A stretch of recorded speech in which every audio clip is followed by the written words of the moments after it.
pathian tu thiang lim ingai thang u zopa le khabu bung som le pathum chang som le panga zopa bung som pathum chang som le panga mitilum hial ma sela ama chuka ngak chewang ma se ama a ka kong chu ka tranang sam som ni le pasari na sam som ni le pasari na chang som le pathum le som le pali minung rama hian lalpa thatna mu in ring su ila chuan ka chaw to turani lalpa chunga reng ro chak takin omla ithin lung chu in ti huai ro se ani lalpa chunga reng ro lalpan athu thiang lim a kau ran ho tan a tharin mal min som sak ro se amen I thong trayang lalpa kan pathian voin chu nuai kau ran ho te I biak buk thiang lima nangma faka choi moya I thu te ngai thaturin ti buai tu omlovin min suai khom le a I kau ran ho te ni khongai na kan changa kan lo me mani to kan jing lampanga I thu ro pui takte kan zir ho to a voin chu nu kholum tak nuaya lalpai biak buk thiang lima lo kal te hi min en san lawanga min thei ngil lawang ti kan ringa khongai takini o min riat ti rang che kan lalpai suwa Krista mingin kan di la che amen kan thu pui tur po hi tong kam moi zok handa dan ka thiam chi alova athu pui kan vu chu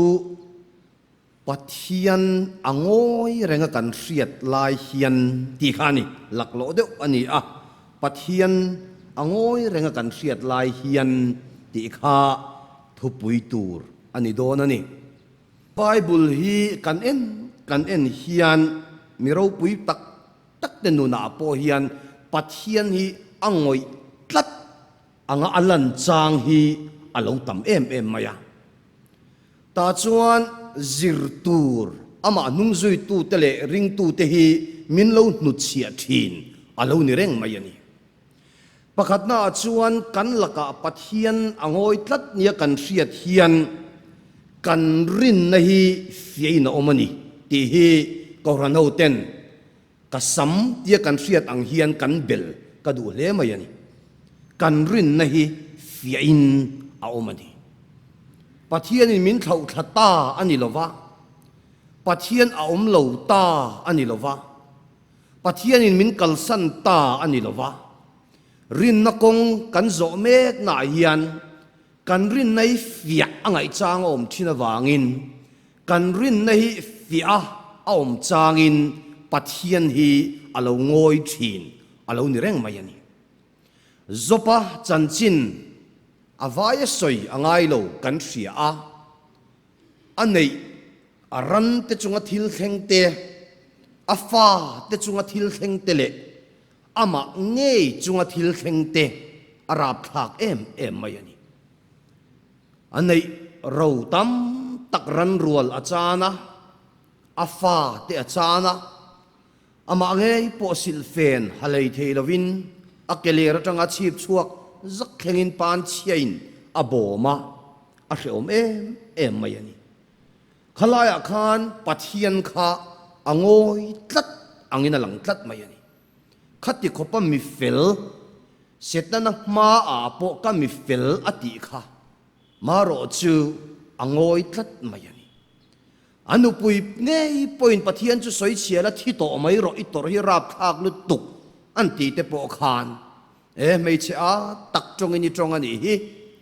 pathian atangin thil tha po kan mua thalo po kan huang chu ala ti fan maya ti chuan zopa chu arin na fia in a oma ni china kanan chiar chu ta ka khan eng thunge soi kan ti chuan mitilum hial ma sela ama chu ka ngak sewanga ti mai pathian karon langri lo ma sela pathian ka ronin puang ri lo ma sel a om lo ti lam buai lovin thi hial ma ila ama chu ka ngak thawang arin naka fiai na omani tia khan a chiang em mai ni chu tiang chuan kan mi mal nu na hian kan ni tin na kan ei bar zon na ko nga te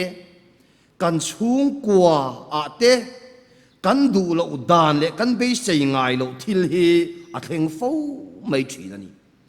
lalpa kan awa are vung mai si a ril ro buai mup maya kan ipika kan bing mup chang te a omani a chang chuan mit tui mi riat lo a far fap chang te po om fo thina tin kanan tong trai ngial point lalpa tia top tol maya bak cham tu reng om to lo chu tiang hun lalpa ngoi tat tlatem ni ti hun kha kan tok fo wani enga tinge o kan ti tlok chang po om thina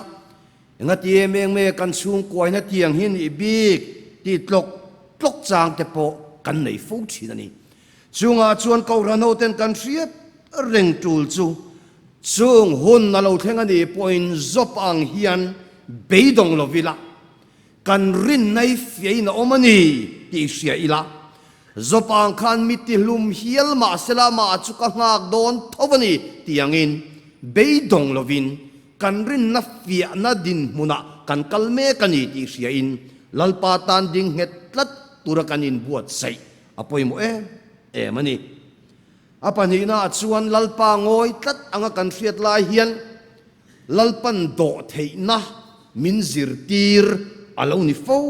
thina ni pathian hun ruat le mihring hun ruat hi ain ang lo fo thina abraham po kan ria anga fa ka peang che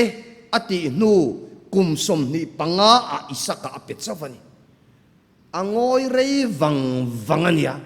te ni zalina tong trai nak tu ka mu ngal mai te kan tuma chu po pathian khan ama dil po ani lova lalpa fa pa min pero po ti lova a om mai lai kha i kholama ta i lai chin te ta i paina ta chuak la ram kalen tir tu tilama chuan kalla chitam tak tha tu ka siamang cheng ati zo kani ama pathian ina thuat tiam kha ani zo ka ama adil abrahamana adil po ni lo reng ani ama ro chu ti chung po chuan ama pathian ngein ka peng che ati nuwa po kum som ni panga nuwa isaka kha a petrok mai ni ta chuan lalpan enge abraham chu zirtir kan ti chuan nam than te pa nia do theina te pathian nen leng du na pathian nen hun tam tak an man dun theina turatana hun tha pathian laka do theina kha lalpan zirtir alo ni tlat mai ni kan du kan dila kan tong try fat emo bible apo min tiamalom bible in zia kalom ti in kan ring ema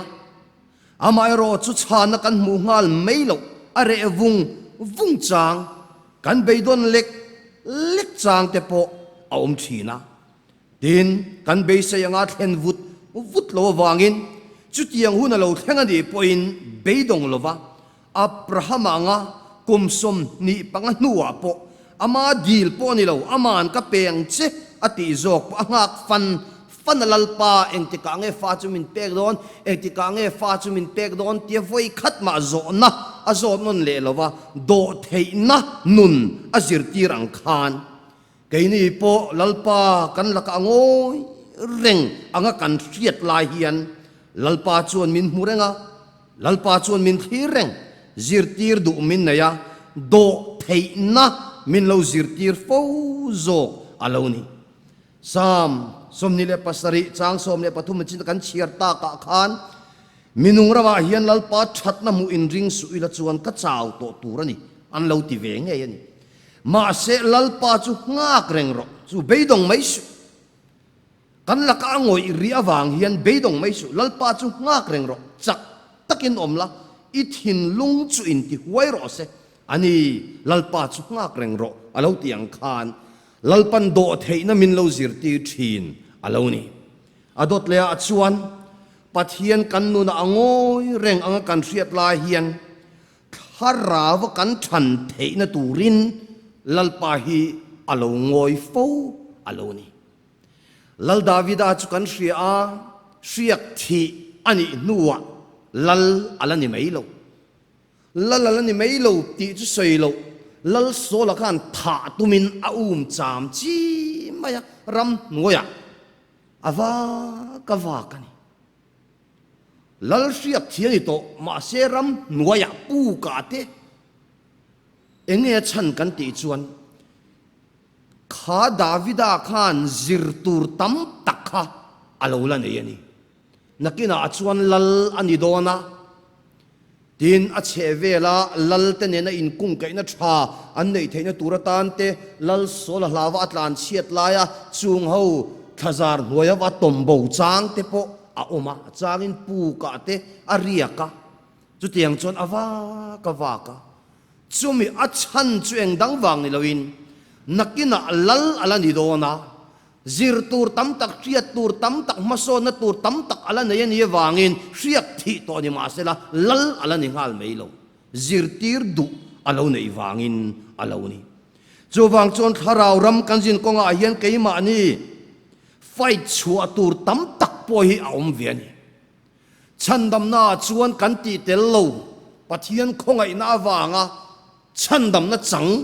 pathian mangai na wanga chandam na chang kan ni rual hian rin na kan zin na konga chuan hele ya chuan kan ti ve tur kan fight chua ve tur kan tlan san ve tur kan ti tur hi atam em maya chumi kan ti tur kan ti ve theina rin na kong kan than nan chuan lalpa hi kan tur phal hian angoi chang hi alo om tat maya chuwang chuan chu tiang din muna kan ding ani point kat harau than na turin lalpan hedin mun hi min din tirani ti hi kan riat thiam apoi mo mani sam somriat le palina chang ruka chuan engtin nge kan mu kan ti chuan tra an ruam te chuan zo in tui na om na ten siam thina chu tra an ruam te chuan zo in lalpan tui na om na te aron siam saka ti ni mi alo kan ti ve tur kha om tlat mai ni ani ruwa tui tamasa chuan malsom na khu thina chak na atangin chak le zual na ankal thin harau kan jin konga hian chak na atanga chak le zual na kan kal thena turin lalpa min ti sak vek ni loin keima ani po hian kan ti ve ngai tam tak awma wang hian lalpan harau kan than thena tur hian kan laka ngoi alo chu reng thin alo ni adot le a chuan ama nai turamin du awang hian lalpa kan laka hian alo ngoi thina ni ama nai turamin du awangin lukabung som le panga chang som le pakata khan fa patlan bo kan huwa atlan bo na taka khan lalpa ngoi tlat mai ni chu atlan bo na han lalpan ava ko lo reng reng atlan bo na han lalpa ngoi tlat ma se ama in apa avat nai chuan apa ngoi thei tami alo khonge puan thaber ber han la ro phei khok thaber ber bun ti ro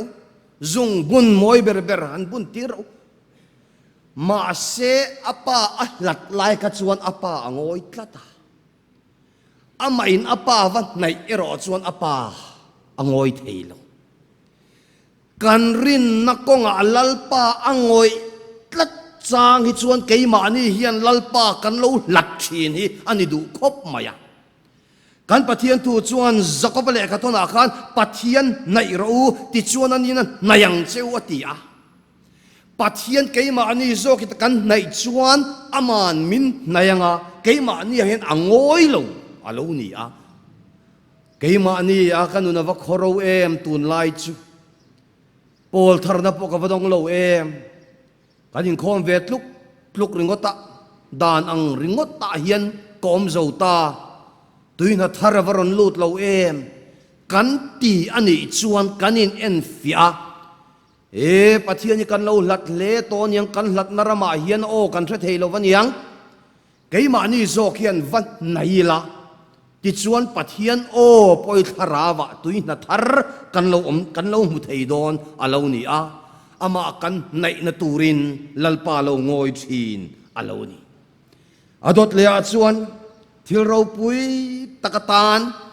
min buat sai chinawang hian lalpa hi achang chuan alo re tlok thin hi alo ni cross lera pathian angoi tlata isua po mang anga kapathian enga ange min kalsan ti in auni ti kan riani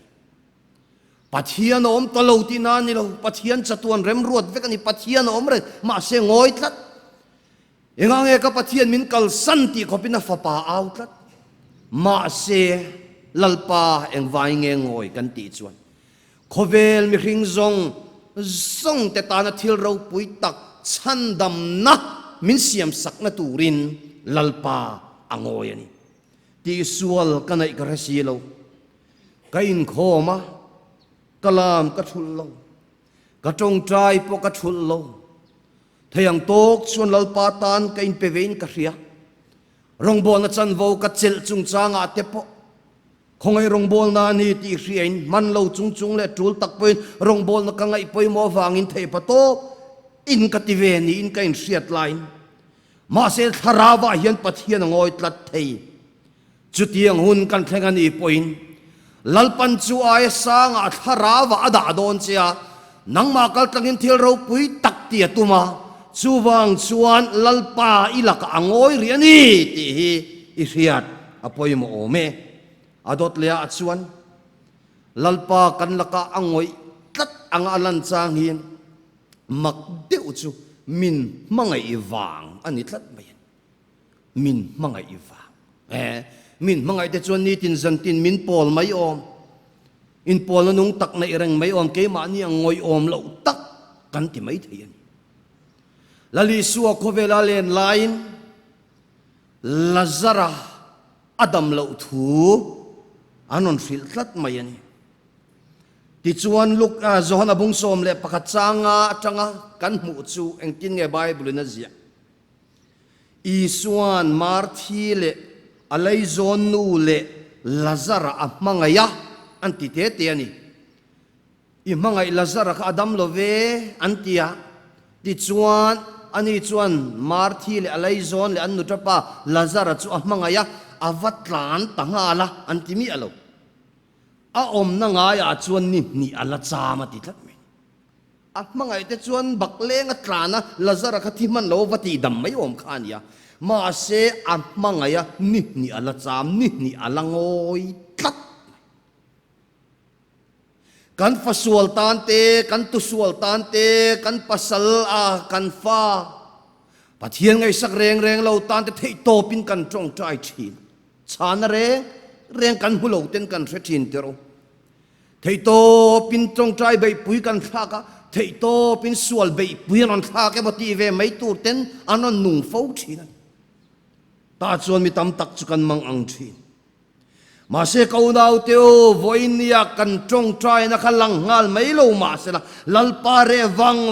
in lang ma se kan hriar reng tur chu heng lalpan chop le chila min lati lotin sak lo na chani lalpan min mangai wang ani tat ti hi ipom ngamang achan chue ni khu ka mangaya hetiang buai rapao mian min pol na sa kan he naron tlulut na sa hetiang an mang an rap hian eng tiklai poin na ril ruwa karil ruwa nen aliana kanin pol kanin tlulut renga chuwang chu na ma ka mangai wangin ngoyangin kalalangani atina ngaila beidon na lamani lo en san na lam ni lovin lalpan min lo mangai vereng ani hi ti na ril ru nen kan min mangai tu lalpa chu bel sau zelang atula te hun a chuan kala mi thi po kai tho mai ani kha kan hriat vek kha ato bera chuan eng vai nge lalpa ye goi tlathin kan ti chuan nakina lalpan tun aya din mun aya sang kharawa khan choi san che adu thin wang ani Josepha chu kan ria a ama thiam thu thil nge api in do tina puwa zela atangani Josepha zel tan chunga kum ni emo ai rei mo velani ti ani a kum ni chung khalal pa alaka angoi tlat mai ni a se om ngot hian kari kadik na ngoi ani si a lalpa katan wangoi ngoi zok ani si a ngetinge lalpai ngoi reng le khakhat po zela chona reisin kar khat po reisin kum ni chuang zela om tlok lalpa na pol kan ret chuang lo nakina kaloron la chuak don chi ati po kan ret chuang lo ma se lalpan nakina choi sana tum zo ka wangin ama dik na nge po ni ma se la do ta wang po ni ma se la kum ni chuang kha alaka lalpa ngoy ma se lalpa yom tak lovan yang ti a Josepha buai lo kadik na po ti khopin ka hrema enga tinge ka chung a hetianga thlen big ina trapor lo lalpa dem hek lo a top maya chutiang anga lalpa re reng ma sela lalpa ero cho phaddu mi alawa lalpa tana ding tlata nakena mu mangkhil fi hun alo thenga mumangkhil fia theina chu lalpa ta lo ma lalpa khala machuan zela ti chuan lalpa tan ading ngetlata lalpan tu la ti huna chuan adin mun aya sanga lalpan achoi sangta chutiang chun ke ni po tharawa lalpa hiangoi tlat fo thina ni chunga chuan beidong lovin lalpa ngoi tlat kan ria da wanghian lalpa omlo ti na ni lo min mu vek min shrevek ke kum khoi ni ne na kom zelang ti tu khala pa ngai reng dilulan peng chau ki kro ti chuan hon sakang chau ti tu kha la ngai reng a thuti ama ding ma se ke ma ni ring tu zo ka hi min exercise kan ngai thina wangin kan chunga hian angoi thina beidong lovin lalpatan ke ma ni lalpa ngoi tlat ni kan riat poin iding het latang u lalpa na thu kan zatan mal som ro se amen.